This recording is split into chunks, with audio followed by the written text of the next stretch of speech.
بہرحال اب میں مستقبل کی طرف آتا ہوں. اس کو میں دو حصوں میں تقسیم کروں گا، ایک مستقبل بعید، ایک مستقبل قریب. مستقبل بعید جو زیادہ بعید نہیں ہے میرے نزدیک، وہ بہت زیادہ دور نہیں ہے. وہ کیا ہے؟ قرآن مجید کے صغرا کبرا سے بھی ثابت ہوتا ہے. پوری وضاحت کے ساتھ قرآن میں یہ نہیں ہے، لیکن صغرا کبرا قرآن میں موجود ہے، جس کا لازمی نتیجہ ہے جو میں ابھی آپ کے سامنے رکھوں گا. اور احادیث نبویہ سے بڑی وضاحت کے ساتھ ثابت ہے کہ قیامت سے قبل پوری دنیا میں، پورے گلوب پر دین حق اسی طرح غالب آئے گا جیسے کہ حضور کی جد و جہد کے نتیجے میں جزیرہ نما عرب میں غالب آیا تھا. قرآن میں صغرا کبرا کیا ہے؟ 3 دفعہ کہا کہ ہم نے بھیجا ہے محمد کو صلی اللہ علیہ وسلم دین کو غالب کرنے کے لیے. وہ آیت میں نے بار بار کوٹ کی ہے.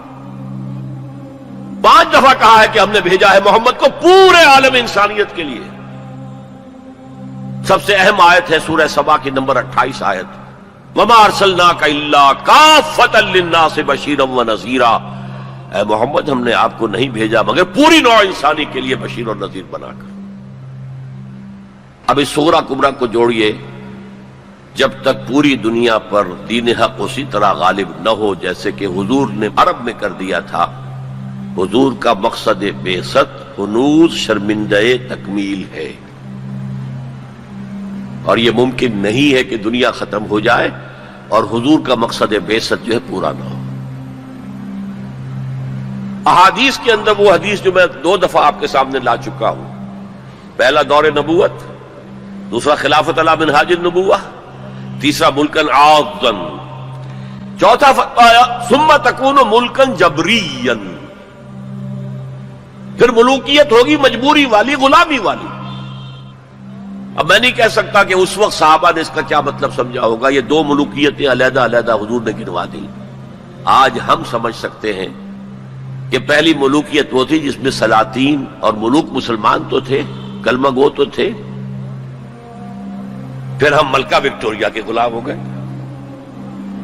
یہ ملکن جبرین، یہ پورے عالم اسلام کو جو رونق ڈالا تھا کولونیل پاورز آف یورپ نے، یہ اس کی طرف اشارہ ہے.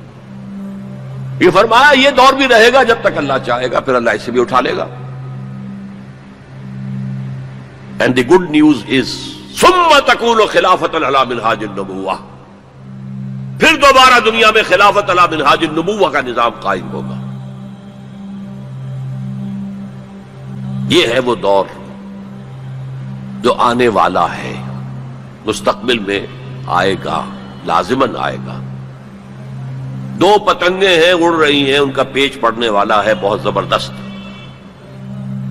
ایک ہے نیو ورلڈ آرڈر جو حقیقت میں جیو ورلڈ آرڈر ہے، ایک ہے جسٹ ورلڈ آرڈر آف اسلام. مقابلہ انہی میں ہونا ہے. اور نتیجے میں بالآخر اسلامی خلافت گلوبل کی طرف تو دنیا جا ہی رہی ہے. گلوبلائزیشن. یہ ملکوں کے درمیان لکیریں تو تقریباً بے ایمانی ہو جائیں گی. ملٹی نیشنلز کی حکومت ہوگی اصل میں. تو باقی حکومتیں جو ہے تو انتظامی قسم کے وہ ایک ریجنز ہوں گے. جیسے کہ پہلی جنگ عظیم سے پہلے پوری امت مسلمہ ایک وحدت تھی. ہاں حکومت یہاں مغلوں کی ہے، وہاں صفویوں کی ہے، لیکن کہیں کسی پاسپورٹ کی ضرورت نہیں، کہیں کسی ویزا کی ضرورت نہیں. کوئی مغرب سے چل کر آتا ہے ابن بطوطہ اور پہنچ جاتا ہے ہندوستان تک، اور یہاں آ کر وزیر بن جاتا ہے. وہ is not the son of the soil. امت کی وحدت برقرار تھی. یہ امت کی وحدت ختم ہوئی ہے فرسٹ ورلڈ وار کے بعد. المصر للمصریین، الشام للشامیین، العراق للعراقیین، یہ نعرے لگے ہیں امت کی وحدت کو پارا پارا کرنے کے لیے مغرب کے زیر اثر. یہ سب سے بڑی سازش تھی امت کی وحدت کو ختم کرنے کے لیے. بہرحال ایک تو یہ جس کی کے بارے میں حضور نے خبر دی کہ دوبارہ آئے گا خلافت علی منہاج النبوہ کا نظام، اور 2 حدیثیں آپ کو سنا دینا چاہتا ہوں جس میں حضور نے خبر دی ہے کہ اب جب یہ آئے گا تو گلوبل ہوگا. ایک حدیث ہے حضور صلی اللہ علیہ وسلم کے ایک غلام جنہیں آپ نے آزاد کر دیا تھا، حضرت ثوبان رضی اللہ تعالی ان کی روایت ہے۔ عن ثوبان رضی اللہ تعالی عنہ قال قال رسول اللہ صلی اللہ علیہ وسلم ان اللہ زوى لي الارض، اللہ نے میرے لیے پوری زمین کو لپیٹ دیا یا سکیڑ دیا، پوری زمین۔ فرأيت مشارقها ومغاربها، میں نے سارے مشرق دیکھ لیے، سارے مغرب دیکھ لیے۔ وَإِنَّ أُمَّتِي سَيَبْلُغُ مُلْكُهَا مَا زُوِيَ لِي مِنْهَا، اور میری امت کی حکومت ان تمام علاقوں پر قائم ہو کر رہے گی جو مجھے زمین کو سکیڑ کر یا لپیٹ کر دکھا دیے گئے۔ اور یہ روایت کسی دوسرے تیسرے درجے کی حدیث کے ذخیروں میں سے نہیں ہے، مسلم شریف کی روایت، درجہ اول کی کتب۔ اور دوسری حدیث وہ مسند احمد ابن حنبل کی ہے، مقداد الاسود عن المقداد الاسود رضی اللہ عنہ قال قال رسول اللہ صلی اللہ علیہ وسلم لا يبقى على ظهر الارض بيت وبر ولا مدر الا ادخله الله كلمة الاسلام، اس روئے زمین پر نہ کوئی گھر رہے گا اینٹ گارے کا بنا ہوا، اور نہ کوئی خیمہ ہوگا جو کھالوں کا بنا ہوا، جس میں اللہ اسلام کے کلمے کو داخل نہ کر۔ بعز عزیز اور ذل ذلیل، یہ داخلہ دو میں سے ایک طریقے پر ہوگا، یا عزت والے کے اعزاز کے ساتھ، یعنی وہ خود اسلام قبول کر لے گا تو اس کے گھر میں یا اس کے خیمے میں اسلام داخل ہوگا، اس کی بھی عزت ہوگی۔ وَلِلَّهِ الْعِزَّةُ وَلِرَسُولِهِ وَلِلْمُؤْمِنِينَ، عزت کا حقدار تو اللہ ہے، اس کے رسول ہے اور اہل ایمان ہے۔ اور ذل ذلیل، یا کسی کمزور کی پستی کی وجہ سے، اگر اسلام قبول نہیں کریں گے تو یؤت الجزیۃ عن ید وہم صاغرون، چھوٹے ہو کر رہنا پڑے گا، جزیہ دینا ہوگا۔ گویا کہ اسلام تو اس کے خیمے اور گھر میں بھی داخل ہو گیا، وہ خود محروم رہا۔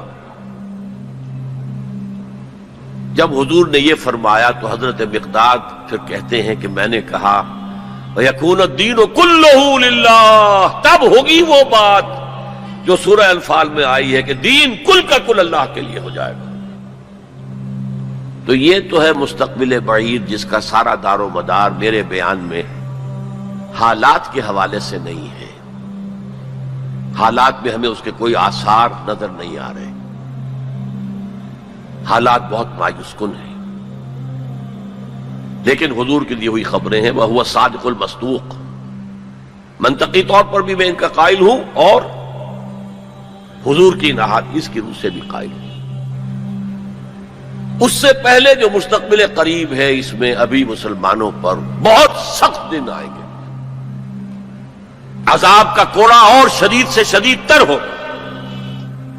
اس کو یوں سمجھیے کہ وہ جو حدیث جس سے میں نے بات شروع کی تھی، حزم النعل بالنعل، تو باقی سارے عذاب تو قرباً کافی ثابت ہو گئے، ادھر ایشورینز، ادھر کروسیڈرز، ادھر نیبوکڈنیزر، ادھر تاتاریز، ادھر گریکس اینڈ رومنز، ادھر بقیہ ویسٹرن اینڈ سینٹرل یورپ۔ یہ تو صاف صاف نظر آ گیا جو پچھلی صدی میں ہوا یہودیوں کے ساتھ، 6 million of them decimated، ختم کیے گئے ہٹلر کے ہاتھوں۔ اس کی کاربن کاپی بھی تو آنے والی ہے، اور یہ آئے گی اربوں پر۔ آج اللہ کے دین کے سب سے بڑے مجرم عرب، کیوں؟ عام قاعدہ ہے جن کے رتبے ہیں سوا، ان کی سوا مشکل ہے۔ حضور کی ازواج سے کہا گیا کہ نہیں، اگر تم کوئی غلط حرکت کرو گی دوہری سزا ملے گی تمہیں، تمہارا رتبہ بہت اونچا ہے، تم نبی کے گھر میں آباد ہو۔ عربوں کو اللہ نے فضیلت دی کہ محمد ان میں سے تھے، رسول عربی ہیں صلی اللہ علیہ وسلم۔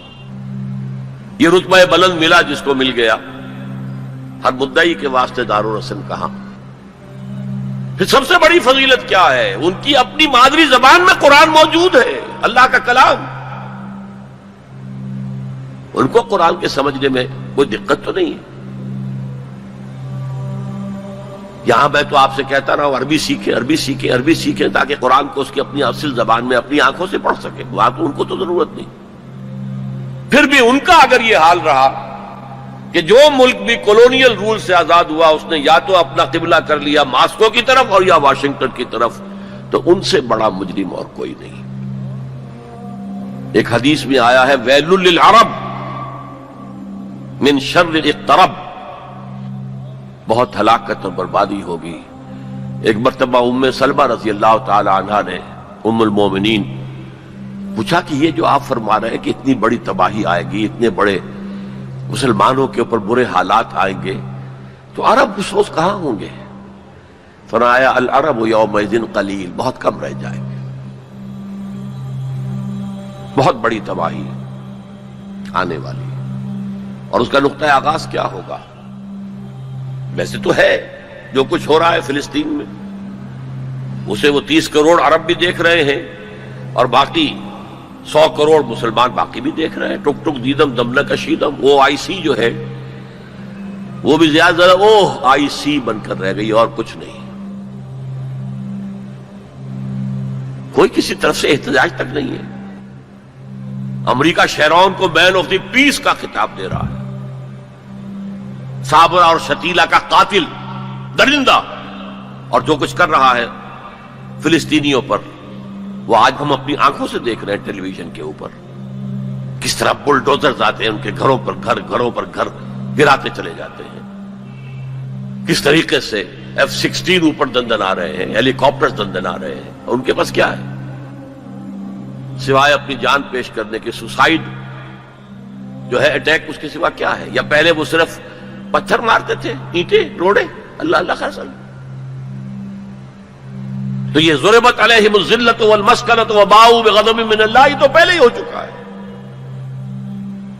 لیکن جن دو چیزوں پر یہودیوں کا اور west white Anglo Saxon Protestants کا اتفاق ہے، وہ ایجنڈا، 4 نکاتی ایجنڈے پر یہ متفق ہیں۔ نمبر 1، جلد از جلد وہ جنگ ہونی چاہیے جس کی خبر بائبل میں دی گئی ہے، آرمگیڈون۔ بائبل کی آخری کتاب ہے ریویلیشنز، مکاشفات یوحنا۔ یہ یوحنا جان جو ہے یہ حضرت یحییٰ نہیں، حضرت مسیح کے حواریوں میں سے ایک جان ہے، ان کے مکاشفات ہیں، اور اس میں یہ ہے کہ ایک بہت بڑی جنگ ہوگی تاریخ انسانی کی، آرمگیڈون۔ اور اگر آپ دیکھیں گے ڈکشنری میں تو لکھا ملے گا a very big war which will be fought between the forces of good and evil before the end of this world۔ آرمگیڈون جلد از جلد ہونی چاہیے۔ نمبر 1، عراق پر حملہ اس کا نقطہ آغاز ہے۔ آگے یہ سلسلہ کدھر بڑھتا ہے یہ ابھی دیکھنے کی بات ہے۔ نمبر 2، گریٹر اسرائیل قائم ہونا چاہیے تاکہ پوری دنیا کی یہودی آ کر سما جائے۔ ابھی تو اس چھوٹے سے اسرائیل میں تو ساری دنیا کی یہودی تو نہیں آ سکتی۔ اور یہ کہ فلسطینیوں سے اس ارض فلسطین کو پاک کیا جائے تاکہ نہ رہے بانس نہ بجے بانسری، یہ خودکش حملے بھی ختم ہو جائیں، یا انہیں سمندر میں پھینکو یا انہیں جارڈن کی طرف دھکیل دو، چلے جاؤ ادھر۔ نمبر 3، مسجد اقصی اور ڈوم آف دی راک، قبۃ الصخرہ کو گرایا جائے۔ نمبر 4، ٹیمپل تعمیر کیا جائے، 3rd ٹیمپل، جس کی پوری تیاری کر چکے ہیں، جس کے پورے نقشے بن چکے ہیں، جس کے لیے اس کی جو بھی انٹرنل ڈیکوریشن ہوگی اس کے لیے سب کچھ تیار ہو چکا ہے۔ اور یہ انتفاضہ جو ریسنٹ شروع ہوا ہے یہ شیرون کے دورے کی وجہ سے کہ وہ مسجد اقصی میں داخل ہوا اور وہ دیکھ رہا تھا جگہیں کہاں سے ہمیں فاؤنڈیشن بنانی ہے اور کیا کرنا ہے۔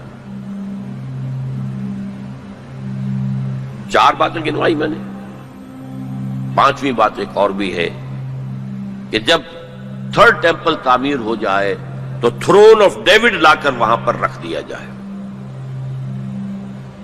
یہ مجھے پتا نہیں تھا، یہ تھرون آف ڈیوڈ ابھی حضرت داؤد کا تخت جو ہے کہیں محفوظ ہے۔ یہ پروٹیسٹنٹس کا ایک رسالہ نکلتا ہے دی ٹرمپٹ، فلاڈلفیا سے، امریکہ کے شہر فلاڈلفیا سے، دی فلاڈلفیا